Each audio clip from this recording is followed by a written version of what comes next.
Saudaraku yang dikasihi dalam Tuhan, selamat berakhir pekan dimanapun Anda berada hari ini. Nah, ada satu kebenaran firman Tuhan yang saya mau bagikan dalam Yakobus 1 ayat 12. Di sana dikatakan, berbahagialah orang yang bertahan dalam pencobaan, sebab apabila ia sudah tahan uji, ia akan menerima mahkota kehidupan yang dijanjikan Allah kepada barang siapa yang mengasihi Dia. Nah, ingat bahwa orang yang berbahagia adalah orang yang bertahan di dalam pencobaan. Orang yang berbahagia adalah orang yang bertahan di dalam setiap masalah yang hari itu atau sekarang dia hadapi, yang Anda hadapi.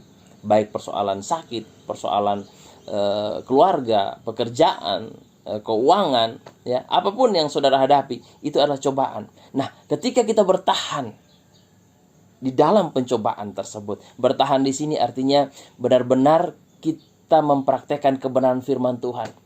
Benar-benar kita bukan hanya di dalam Tuhan saja, bukan hanya menjadi orang Kristen saya, tidak, tapi bagaimana masihkah kita ketika kita menghadapi persoalan tersebut, masihkah kita berpegang kepada kebenaran firman Tuhan, kepada kebenaran Allah. Nah, karena banyak orang Kristen yang mencoba untuk terus-menerus menggadaikan kebenarannya, kebenaran firman Tuhan ketika dia menghadapi persoalan, ya. Banyak yang kita lihat dalam kebenaran firman Tuhan, contoh-contoh dalam Alkitab ketika Daud menggadaikan kebenaran demi hawa nafsunya. Akhirnya dia mengambil istri Uria. Itu bukan orang yang bertahan. Itu bukan contoh seseorang yang bertahan di dalam pencobaan, ya. Dan kenapa orang yang bertahan dalam pencobaan adalah orang yang berbahagia? Ingat, karena di dalam pencobaan ada maksud Tuhan. Apa maksud Tuhan? Di sana dikatakan, sebab apabila ia sudah tahan uji. Jadi maksud dari pencobaan, maksud dari persoalan yang Tuhan izinkan kita hadapi, itu ada maksud Tuhan, ada berkat Tuhan di sana, yaitu supaya kita menjadi orang-orang yang tahan uji. Tahan uji di sini adalah orang-orang yang kuat. Orang-orang kuat di sini adalah orang-orang yang dewasa di dalam Tuhan. Orang-orang yang benar-benar menjadi saksi Tuhan di dalam setiap pergumulan persoalan yang dihadapi.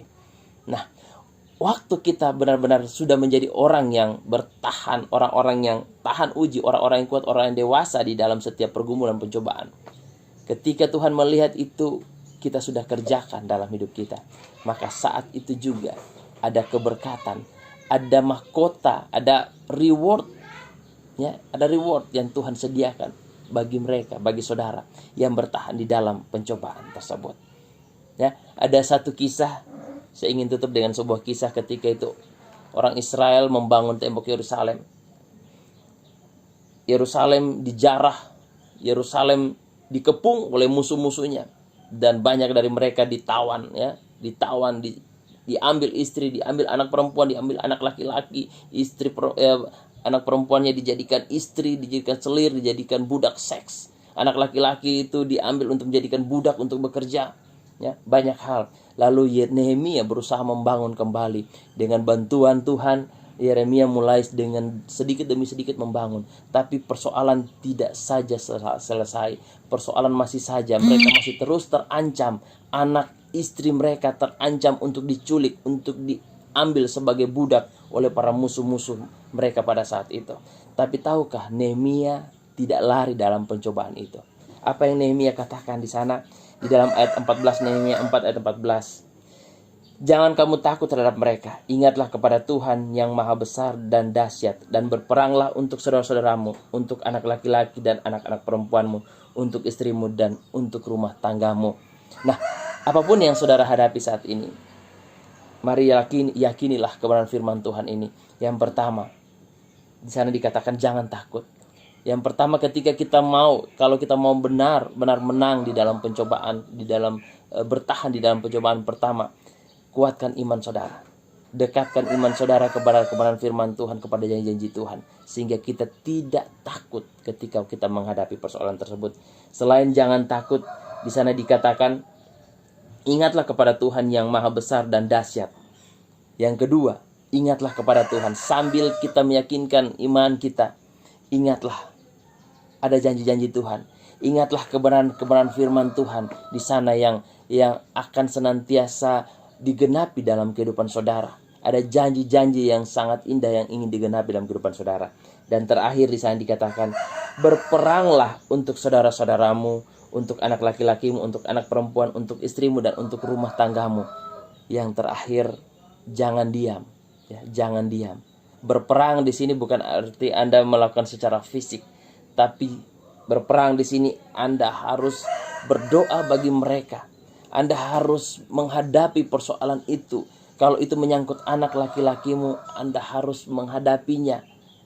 Jangan biarkan anak laki-lakimu direbut oleh kuasa gelapan, direbut oleh dunia ini, direbut oleh pergaulan-pergaulan yang tidak benar. Jangan biarkan anak perempuanmu, ya, direbut oleh dunia ini, ya. Jangan biarkan istrimu atau suamimu atau seluruh rumah tanggamu, jangan pernah biarkan. Berperanglah, berdoalah, ya. Ambil firman Tuhan, ambil kebenaran firman Tuhan, dan peganglah itu, yakinlah itu. Jangan pernah menggadaikan, jangan pernah lari, ya. Sekali lagi, berperanglah. Itu artinya ada satu usaha yang harus Anda lakukan untuk mempertahankan mereka. Apapun yang terjadi, apapun harga yang harus Anda bayar, Anda harus lakukan, Anda harus berkorban demi itu. Karena Tuhan melihat semuanya itu, dan ketika Anda sudah tahan uji, maka keberkatan daripada Tuhan, ada damai sejahtera, ada sesuatu yang akan Tuhan berikan dalam kehidupanmu. Ada mahkota yang Tuhan akan berikan, ada reward yang Tuhan berikan untuk hidupmu, untuk keluargamu. Ketika Tuhan melihat Anda benar-benar sudah menjadi orang yang dewasa di dalam Tuhan. Karena sekali lagi saya katakan, setiap ada persoalan, pasti Tuhan ingin melihat apakah imanmu makin bertambah, apakah engkau makin dewasa di dalam Tuhan. Ketika engkau dewasa di dalam Tuhan, di sanalah berkat Allah tercurah bagi hidupmu, bagi keluargamu. Shalom, kiranya firman Tuhan ini memberkati kita semua. Amin.